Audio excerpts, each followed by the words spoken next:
akin. Hindi ko na hinahangas sa mundo. Ba't maamal mo lang nani inaalap ko?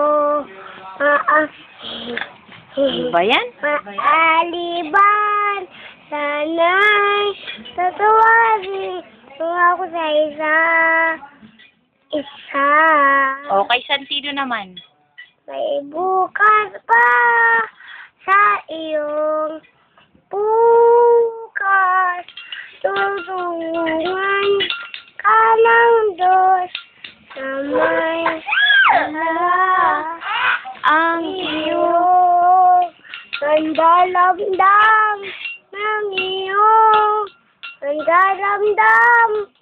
Idalawis mo sa may kabal na nabulong mo ay mawala na